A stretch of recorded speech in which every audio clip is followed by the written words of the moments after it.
नमस्कार, मैं हूं आपके साथ कविता थपलियाल। आप देख रहे हैं टी मनी बनो अपना फाइनेंस मिनिस्टर, एक ऐसा शो जहां पर इन्वेस्टमेंट से जुड़ी आपकी सभी गुत्थियों को हम सुलझाते हैं। और खासतौर से आज का दिन जब हमने देखा, जैसे उम्मीदें थी, आरबीआई की तरफ से 50 बेसिस पॉइंट की बढ़ोतरी की गई है ब्याज दरों में। अब इसका चौतरफा असर पड़ेगा आपकी आर्थिक जिंदगी पर, लोन के ऊपर असर पड़ेगा, डिपॉजिट्स पर असर पड़ेगा। और जिस तरह से आप महंगाई को बढ़ता हुआ देख रहे हैं, किस तरह से बढ़ती हुई महंगाई के चलते बढ़ती हुई ब्याज दरों से आपको फायदा नुकसान होगा, इस पर हम आज विस्तार से बात करेंगे।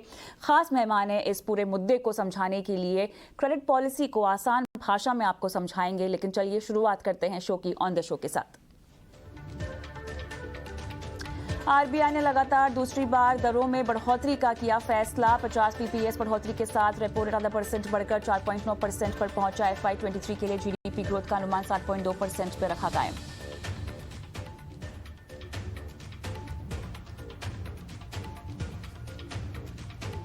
आरबीआई ने शहरी और ग्रामीण कोऑपरेटिव बैंकों को ज्यादा होम लोन देने की इजाजत दी। कोऑपरेटिव बैंक पहले के मुकाबले होम लोन लेने वाले ग्राहकों को दोगुना लोन दे सकेंगे।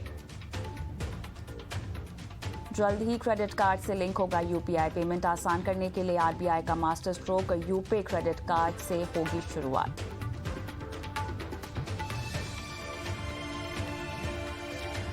और साथ ही शो के जरिए हम आपको बताएंगे कैसे बनाएं एक संतुलित पोर्टफोलियो। आपका सवाल insurance, investment, credit card, crypto currency, loan से जुड़ा हुआ हो तो अपना सवाल आप टी मनी बनो अपना फाइनेंस मिनिस्टर तक पहुंचा सकते हैं। आपको बस अपना सवाल व्हाट्सएप करना है 9619873567 पर।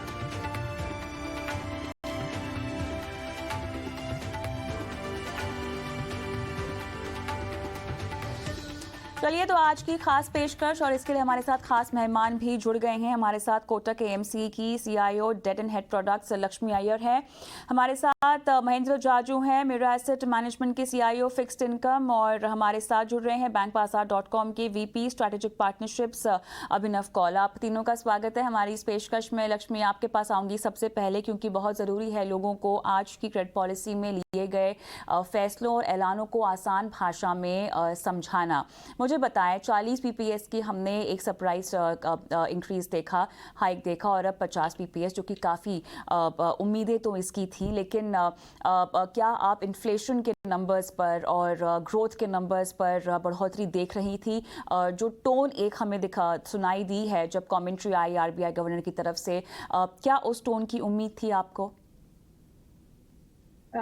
हाय कविता, सबसे पहली बात, आज जो हमने ब्याज दरों में जो 50 बेसिस पॉइंट की बढ़ोतरी देखी है, खासकर महंगाई को मद्देनजर रखते हुए की गई है। क्योंकि अगर आप देखो, आज के जो इन्फ्लेशन यानी जो महंगाई के आंकड़े थे, वो 5.7% से बढ़ा के उन्होंने 6.7 किया है। अब जिस तेजी से, जिस रफ्तार से महंगाई बढ़ रही है, और ये हमारी जो एक्सपेक्टेशन है ठीक उसी के मुकाबले हुआ है। और इसके चलते उन्होंने ग्रोथ के आंकड़ों में ज्यादा कोई फेरफार नहीं किया है। जीडीपी का जो अनुमान है 2023 फाइनेंशियल ईयर का, वो 7.2% ही रखा गया है। तो ये जो आज की जो ब्याज दर है, वो खासकर इन्फ्लेशन के लिए, कि ताकि वो और तेजी से ना बढ़े। और थोड़ा बहुत, हालांकि हम जानते हैं कि काफी हद तक इन्फ्लेशन जो है सप्लाई साइड की वजह से है। ऐसा नहीं है कि बहुत सारे लोग एकदम तेजी से कंज्यूमर गुड्स कंज्यूम करें, उसकी वजह से नहीं है। तो आज एक और ट्रेलर का एक और हिस्सा हमने देखने को मिला है। और शायद हमें लगता है कि ये जो फ्रंट लोडिंग का सिलसिला है ब्याज दरें बढ़ाने का, ये मेरे हिसाब से ये सिलसिला जारी रहेगा। लेकिन जाजू साहब, सवाल यहाँ पर एक ये उठता है कि ठीक है, आपने महंगाई को काबू में करने के लिए इतना बड़ा रेट हाइक किया है, लेकिन क्या आम आदमी इसको पचा पाएगा? क्योंकि हम देख रहे हैं कि बैंक्स तो धड़ाधड़ कर्ज महंगा कर रहे हैं, लेकिन आपकी फिक्स डिपॉजिट पर तो ब्याज नहीं यहाँ पर बढ़ रही है ना। तो महंगाई वैसे ही आम आदमी को मार रही है, कर्ज भी आप महंगा कर रहे हैं, डिपॉजिट की ओर से आप कोई राहत भी नहीं दे रहे हैं। आम आदमी कैसे इसको समझेगा? देखिए, जैसा लक्ष्मी ने भी बोला कि थोड़ा सा फ्रंट लोडिंग रेट्स का करना पड़ रहा है, बिकॉज जो इकोनॉमिक एनवायरनमेंट है उसमें इतनी तेजी से बदलाव हुआ। हमको पता है कि फरवरी पॉलिसी में आरबीआई ने काफी अकोमोडेटिव और पॉजिटिव व्यू दिया था, लेकिन उसके बाद रशिया यूक्रेन का जो कॉन्फ्लिक्ट हुआ उसके कारण सिचुएशन में बहुत ही तेजी से बदलाव हुआ। तेल के दाम बढ़ गए, फूड के दाम बढ़ गए और फर्टिलाइजर के दाम बढ़ गए और एक साथ गवर्नमेंट के ऊपर फिस्कल डेफिसिट का प्रेशर आया और एफपीआई पैसा निकाल रहे हैं तो उसके कारण करेंसी पे थोड़ा प्रेशर आया। अब आरबीआई को एक ऑलमोस्ट यू टर्न लेके तेजी से पॉलिसी में बदलाव करना है। तो आपको या एक किसी को लग सकता है कि आरबीआई बहुत तेजी से बढ़ रहा है, लेकिन जो इन्फ्लेशन है 7.8% पे और नेक्स्ट ईयर का प्रोजेक्शन है 6.7 का, और आज के डेट में आज की जो 50 बेसिस पॉइंट इंक्रीज हुई है उसके बाद भी रेपो रेट अभी भी 4.9 पे है। तो हम मार्केट में तो यही मान के चल रहे कि रेपो रेट को आगे पीछे 6.25% पे जाना है। तो आरबीआई एक्चुअली बहुत तेजी से नहीं बढ़ रहा है, उनको बहुत कंसर्न है कि इकोनॉमी पे उसका ग्रोथ पे नेगेटिव इफेक्ट ना हो, आम आदमी को एक साथ मार ना पड़े, इसलिए वो धीरे धीरे थोड़ा बढ़ा रहे हैं। तो एक्चुअली में आप यदि इन्फ्लेशन की रफ्तार देखें तो उसके हिसाब से आरबीआई बहुत संभल कर कदम बढ़ा रहा है ताकि इकोनॉमी को कुछ नुकसान ना हो और आम आदमी की भी बचत रहे। अब आम आदमी को जो एक है कि बैंक का फिक्स डिपॉजिट अभी रेट नहीं बढ़ रहे हैं, तो वो सारा सिस्टम जो वो धीरे धीरे कैचअप करेगा। हम एक सिचुएशन से आ रहे हैं जहां पर कि बैंकों के पास अभी भी एक्सेस लिक्विडिटी है। क्रेडिट पिकअप में हमने पिछले कुछ महीनों में थोड़ा सुधार देखा है, लेकिन अभी भी जो क्रेडिट की पिकअप है वो ज्यादा करके रिटेल सेगमेंट में है। इंडस्ट्रियल क्रेडिट अभी भी इतनी तेजी से नहीं बढ़ रही है। तो बैंक्स को अपने बैलेंस शीट को मैनेज करना है, उनको अपना एएलएम देखना है। तो जैसा मेरे को जहां तक ध्यान है, गवर्नर साहब ने भी अपने प्रेस कॉन्फ्रेंस में कहा कि जो बैंक फिक्स डिपॉजिट रेट्स है वो धीरे धीरे आगे बढ़ेंगे। अभी तो रेट बढ़ाने को 1 महीना हुआ है, तो एक जो सिस्टम का एडजस्टमेंट है और रीअलाइनमेंट है आरबीआई के नए पॉलिसी के साथ, उसमें कुछ वक्त लगेगा। लेकिन आम आदमी को कुछ भी चिंता करने की जरूरत नहीं है, बिकॉज यदि बैंक के फिक्स डिपॉजिट रेट नहीं भी बढ़ते हैं लेकिन इन्फ्लेशन ऊपर रहता है तो उनका नेट परचेजिंग पावर तो फिर भी कम हो जाएगा। तो मेरे ख्याल से एक बहुत अच्छा पेस पे आरबीआई बढ़ रहा है और एक टाइम के बाद सब चीजें अपने जगह पर आ जाएगी। अपनी तरफ से हमेशा से ही बैंकों को कहता आया है कि आप जो है ब्याज दरों में बढ़ोतरी हो रही है या कमी हो रही है उसको फटाफट आपको ट्रांसमिशन सही टाइम पर कर देना चाहिए, लेकिन कई बार हम देखते हैं कि बैंक यहाँ पे चूक भी जाते हैं। अभिनव मेरे ख्याल से पूरा सिलसिला बताएंगे भी इसको लेकर। अभिनव, समझाएं हमको कि ट्रांसमिशन में केवल कर्ज की दरें क्यों बढ़ाई जा रही हैं, अब तक फिक्स डिपॉजिट पर क्यों नहीं कुछ राहत दी जा रही है और क्यों नहीं यहाँ पर एक नया निवेश का विकल्प खुल रहा है बैंकों की तरफ से निवेशकों के लिए। जी जी, जैसे अभी मेरे को पैनलिस्ट ने भी बताया कविता, कि पहला स्टेप जब होता है, जब भी आपका आरबीआई रेपो रेट बढ़ाता है तो इमीडिएट इम्पैक्ट पड़ता है, जो कि बैंक्स अपने लेंडिंग रेट्स को बढ़ा देते हैं। तो जैसे कि हमने पिछले महीने भी देखा, जब रेपो रेट बढ़ाया गया था तो इमीडिएटली हमको वो एक इंक्रीज दिखा बैंक्स के लेंडिंग रेट्स पे। जो डिपॉजिट रेट्स होते हैं वो थोड़ा सा समय लगता है उसको बढ़ने में, बट ऐसा नहीं है कि वो ट्रांसमिशन कस्टमर्स को मिलेगा नहीं। हाँ, थोड़ी सी उसकी पेस हो सकता है स्लो हो उस ट्रांसमिशन को कस्टमर तक पहुंचने में, बट जैसा कि ये सिनेरियो देखा जा रहा है कि अभी रेपो रेट आपका 4.9 पे आकर के रुकेगा नहीं, क्योंकि आपको इन्फ्लेशन को यदि कंट्रोल करना है तो ये रेपो रेट अगले 1.5 से 2 साल तक, जो मेरा अनुमान है, थोड़ा थोड़ा करके बढ़ता रहेगा। और उसी हिसाब से जो कंज्यूमर के लेंडिंग रेट्स हैं वो भी बढ़ेंगे। तो ये एक शॉर्ट टर्म फिनोमिना नहीं है कि अभी 2 महीने या 3 महीने के लिए होगा। सो लॉन्ग टर्म में हम देखेंगे कि जैसे जैसे रेट्स बढ़ेंगे लेंडिंग के, वहां पे बैंक्स डिपॉजिट रेट्स को भी बढ़ाएंगे ताकि इक्वल ट्रांसमिशन हो सके। जबकि लेंडिंग रेट्स बढ़ रहे हैं और कस्टमर को पिंच करता है, वहीं पे डिपॉजिट रेट्स भी बढ़ेंगे, जिससे कि कस्टमर को थोड़ी सी राहत भी मिलेगी। तो ये ओवरऑल एक इकोनॉमिक सिनेरियो है कविता, और स्लोली हम देखेंगे कि ये ट्रांसमिशन इक्वली कंज्यूमर्स तक पहुंच जाएगा। लक्ष्मी, क्या आपको लगता है कि फिलहाल जिस दर से भारत में हम महंगाई बढ़ते हुए देख रहे हैं, ऑब्वियसली ये ग्लोबल सप्लाई चेन का एक इशू है, लेकिन जिस तरह से इसे कंट्रोल करने में ब्याज दरें बढ़ाई जा रही है, क्या बीच में हम कोई महंगाई में कूल ऑफ आता हुआ देखेंगे और उसके बाद क्या ब्याज दरों में घटौती की भी अनुमान है, उम्मीद है? आपका विश्लेषण क्या कहता है इसको लेकर?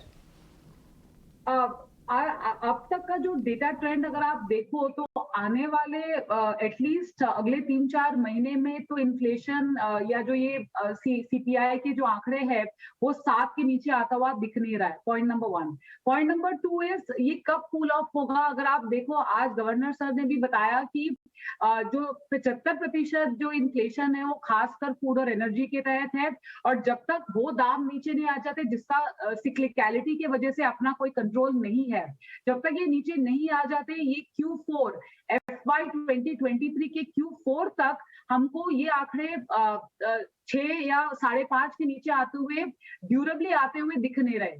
तो इस वजह से ये पूरे साल का जो अनुमान है उन्होंने 100 बेसिस पॉइंट बढ़ाया है।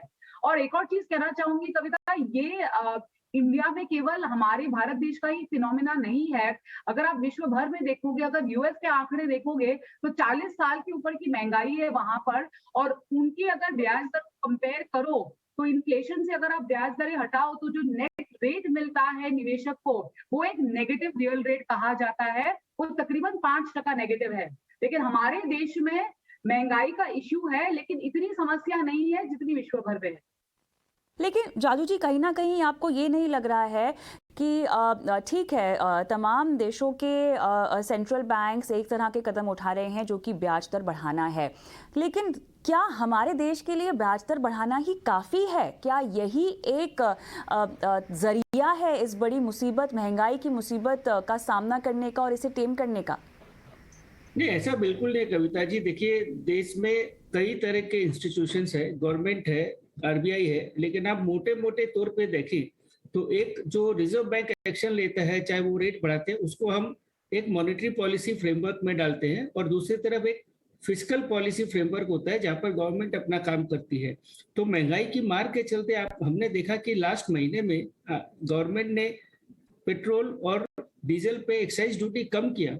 हालांकि अंतर्राष्ट्रीय बाजारों में पेट्रोल क्रूड ऑयल जो है उसका दाम $80 से बढ़ के अभी $120 हो गया, तो ऑलमोस्ट 50% इंक्रीज। लेकिन हमारे गवर्नमेंट ने डोमेस्टिक पेट्रोल पंप पे प्राइजेस को कम किया। तो दोनों संस्थाएं जो हैं वो मिलकर काम कर रही है। आरबीआई अपना काम कर रही है, गवर्नमेंट अपना काम कर रही है। जब व्हीट प्राइजेस, गेहूं के दाम बहुत बढ़ गए तो गवर्नमेंट ने व्हीट जो एक्सपोर्ट है उसको बैन कर दिया ताकि हमारे देश में गेहूं के दाम छप्पर फाड़ कर आगे ना निकल जाए। तो कई अलग अलग मोर्चों से सरकार और आरबीआई मिलकर अपना काम कर रही है, और बैंक्स जो है वो भी इसमें अपना काम कर रहे हैं। बैंक्स को भी बताया जाएगा कि भाई आप कहाँ पर क्रेडिट जरूरी है, जैसे कि आपने बताया प्रोग्राम की शुरुआत में कि जो अर्बन कोऑपरेटिव बैंक्स और रीजनल कोऑपरेटिव बैंक्स है उनको अभी हाउसिंग लोन पे ज्यादा लिमिट बढ़ा दिया गया है, ताकि जो रूरल पब्लिक है या छोटे टियर 2 टियर 3 सिटीज की पब्लिक है उनको हाउसिंग लोन जल्दी मिल पाए। और इस तरह से एक कॉम्बिनेशन में पूरा देश काम करता है। आरबीआई का जो रोल है, आरबीआई का जो टूल्स है उनके पास, यही एक इम्पॉर्टेंट टूल है। और आप देखिए रिजर्व बैंक गवर्नर ने आज मीटिंग में बोला कि लॉन्ग एंड पे जो इंटरेस्ट रेट बढ़ रहे हैं उसको नियंत्रित करने के लिए, उसको एक रीजनेबल लेवल पे रखने के लिए और गवर्नमेंट की बोरोइंग प्रोग्राम को सुचारू रूप से कंप्लीट करने के लिए वो समय समय पर अपने टूल्स को यूज करेंगे। तो मेरे ख्याल से ये पूरा सिस्टम मिलकर ये जो समस्या है उसको समाधान करने का एक प्रयास कर रहा है। कोऑपरेटिव बैंक अब ज्यादा लोन आपको दे पाएंगे, इसकी लिमिट बढ़ा दी गई है। अभिनव, जरा इस खबर को समझाइएगा। जी कविता, देखिए आज के अनाउंसमेंट्स में काफी मेजर अनाउंसमेंट है ये कि कोऑपरेटिव बैंक्स जो है उनकी लेंडिंग की लिमिट को होम लोन में ऑलमोस्ट डबल से भी बढ़ा दिया गया है। अगर हम अर्बन कोऑपरेटिव में देखें तो 2 टियर्स हैं, टियर 1 एंड टियर 2। तो टियर 1 में 30 लाख की लिमिट को 70 बना दिया गया है और 60 लाख की लिमिट को 1,40,00,000 कर दिया गया है। और सिमिलरली अगर हम रूरल एरियाज में देखें, जो रूरल कोऑपरेटिव बैंक्स हैं उनकी लिमिट्स को भी डबल से ज्यादा बढ़ा दिया गया है।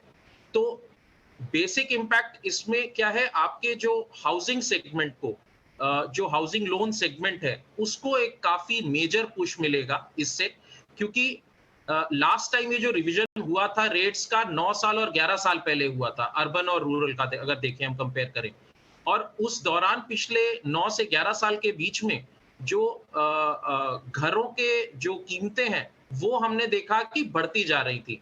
तो एक तो पहला स्टेप है कि उसके बराबर लाने के लिए जिस हिसाब से कीमतें बढ़ी थी उसके इक्वल लोन अमाउंट मिल पाए लोगों को, पहला तो एक वो स्टेप है। दूसरा मैं कहूंगा काफी अच्छा स्टेप है कि आपको एक डीपर पेनिट्रेशन मिलेगा होम लोन मार्केट में, क्योंकि आपने इन रेट्स इनको जैसे ही आप लेंडिंग लिमिट्स को डबल कर दिया, डबल से भी ज्यादा कर दिया, इनफैक्ट आपकी एक तो पेनिट्रेशन बढ़ जाती है, दूसरा क्योंकि ये रूरल और सेमी अर्बन एरियाज में मेरे ख्याल से ज्यादा कंसंट्रेटेड रहेंगी ये वाली स्कीम, तो इसमें आपको जो एक अफोर्डेबल हाउसिंग सेगमेंट है कविता, उसमें आप देखेंगे कि आगे आने वाले दौर में इस पे आपको एक काफी अच्छा पुश मिलेगा। तो जैसे कि अभी सर ने बताया पिछले वाले कमेंट में अपने, तो गवर्नमेंट क्या कर रही है, चारों तरफ से काम कर रही है, सिर्फ एक चीज पे नहीं काम कर रही है कि इन्फ्लेशन को कैसे कंट्रोल किया जाए। काफी सारे बूस्टर्स हैं जो दिए जा रहे हैं साथ के साथ कि एक ओवरऑल एक होलिस्टिक वे में इकोनॉमी को अच्छे ढंग से रखा जाए और कीमतों को भी कंट्रोल में रख सके। चलिए अब आगे बढ़ते हैं और दूसरे पहलू पर बात करते हैं जो है आपका डेट निवेश। और ऐसे में लक्ष्मी ये बताएं कि बॉन्ड यील्ड कहाँ तक जाती हुई आप देख रही हैं? 7.5% तो हम देख चुके हैं। दो चीजें हैं जो बॉन्ड यील्ड्स को काबू में रख सकती है। एक तो लगातार कितना सप्लाई आ रहा है, और हफ्ता दर हफ्ता अगर आप देखो तो लगभग 30 से 35 हजार करोड़ की सप्लाई आ रही है सरकार की तरफ से। अब डिमांड साइड की अगर आप बात करो तो जो विदेशी निवेशक है वो लगातार बिकवाली करते जा रहे हैं, ना कि केवल इक्विटी मार्केट में बट फिक्स इनकम मार्केट में भी। अगर आप देखो तो इस साल के 5 महीनों में लगभग 15,000 करोड़ की नेट बिकवाली करी हुई है उन्होंने। और डोमेस्टिक साइड में म्यूचुअल फंड्स, बैंक्स के पास वैसे काफी सारा गवर्नमेंट बॉन्ड्स ऑलरेडी पड़ा हुआ है, तो जो इंक्रीमेंटल डिमांड है वहां पे कमी दिखाई दे रही है। तो इन सबको नजर रखते हुए हमें लगता है कि ये जो हल्का सा प्रेशर है 10 ईयर के बेंचमार्क पे जो 7.5 पर है वो बना रहेगा। इसमें एक ही चीज बहुत मुद्दे की है कि क्या आरबीआई ऑपरेशन ट्विस्ट करने के लिए तत्पर रहेगा और क्या लेवल पर आएगा। तो हमें लगता है कि शायद 7.5 760 770 की तरफ बढ़ाया जा सकता है, शायद हो सकता है। और एक रेंज, और अगर समझो ऑपरेशन ट्विस्ट अनाउंस हुआ जहां पे आरबीआई लंबी अवधि के बॉन्ड्स खरीदता है और छोटे टेनोर के बॉन्ड्स बेचता है, तो शायद एक लॉन्ग टर्म बॉन्ड यील्ड में स्थिरता आ सकती है। तो लोअर एंड में 7.3 to 7.35 एंड ऊपर के एंड में तकरीबन 7.7 to 7.75 का एक रेंज 10 ईयर के बॉन्ड में नियर टर्म में एक्सपेक्ट किया जा सकता है। राजू जी, ऐसे में अगला सवाल हमेशा से बहुत ही ऑब्वियस सा होता है कि डेट में आपकी रणनीति आप कैसे बनाएं, लेकिन साथ ही क्या फिक्स डिपॉजिट की ब्याज दरें बढ़ने का भी इंतजार करना चाहिए क्या? क्योंकि अब हम थोड़ा सा अट्रैक्टिव रेट वहां पर आते हुए देखेंगे जो कंजर्वेटिव इन्वेस्टर्स हैं। हालांकि हम कहते हैं कि आपको हमेशा डाइवर्सिफिकेशन का इस्तेमाल करना चाहिए पोर्टफोलियो प्लानिंग में जब भी आप डिजाइन कर रहे हो, लेकिन फिक्स डिपॉजिट की ब्याज दरें बढ़ने का वेट करें क्या? देखिए कविता जी, मैं थोड़ा अपने इंडस्ट्री के बारे में इस मौके पे बोलना चाहूंगा कि देखिए बैंक्स तो जब एफडी रेट बढ़ाएंगे तब बढ़ाएंगे। हमारा जो डेट म्यूचुअल फंड्स है वो टोटली मार्केट रिलेटेड प्रोडक्ट्स है। आज बॉन्ड मार्केट में यील्ड्स ऊपर गए तो आज हमारे पोर्टफोलियो के यील्ड ऊपर चले जाते। तो जब हम लास्ट टाइम आपके प्रोग्राम पे आए थे तो हमने टारगेट मैच्योरिटी फंड के बारे में बात किया था कि कैसे वो एक एफडी के तरह का और उससे काफी बेहतर प्रोडक्ट है क्योंकि उसमें टैक्स एडवांटेज भी मिलती है। उस समय मार्केट में यील्ड करीब 6.5-7% था, और आज के डेट में जब 10 ईयर यील्ड 7.5 पे आया, जब बाकी जो पूरा यील्ड का वो उसमें मार्केट यील्ड्स ऊपर गए, तो वही सारे टारगेट मैच्योरिटी फंड जो 5 साल के हैं जो मार्च में 6.5% की यील्ड दे रहे थे, अभी ऑलरेडी 7.5% यील्ड दे रहे हैं। तो मेरे ख्याल से आज के हमारे मार्केट में इतने सारे ऑप्शंस हैं और डेट मार्केट में जो डेट म्यूचुअल फंड्स हैं वो तुरंत मार्केट के साथ साथ अपना एनएवी और उसकी जो पोर्टफोलियो रीप्राइस होती है।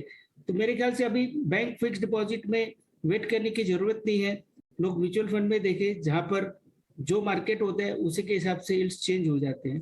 खैर ये तो एक बात हुई, और दूसरी बात है कि देखिए जैसा हमने डिस्कस किया है कि जो बैंक्स हैं उनकी अपनी चैलेंजेस होते हैं, उनके अपने ऑब्जेक्टिव्स होते हैं, तो वो डिपॉजिट रेट बढ़ाएंगे इवेंचुअली, बट उसमें एक लैग इफेक्ट होता है बिकॉज उनको अभी जो एग्जिस्टिंग लिक्विडिटी है, अभी जो बैंक के पास पैसा है वही यूज नहीं हो रहा है, उनके पास सरप्लस लिक्विडिटी है, तो डिपॉजिट रेट बढ़ा के पैसा जमा करके क्या करेंगे। तो अभी जैसे आज सुबह एसबीआई के चेयरमैन भी बोल रहे थे कि वो अपने अल्को मीटिंग में डिस्कशन होगा, उसके बाद डिसाइड करेंगे। तो धीरे धीरे होगा, लेकिन आज के जमाने में जब डेट म्यूचुअल फंड जैसे प्रोडक्ट है जो कि इमीडिएट मार्केट के हिसाब से रिएक्ट करते हैं, तो मुझे नहीं लगता कि इन्वेस्टर को एफडी का रेट बढ़ने के लिए वेट करने की जरूरत है। उनके पास अपना इंडिपेंडेंट एंड ट्रांसपेरेंट मैकेनिज्म है मार्केट की मूवमेंट को कैप्चर करने का।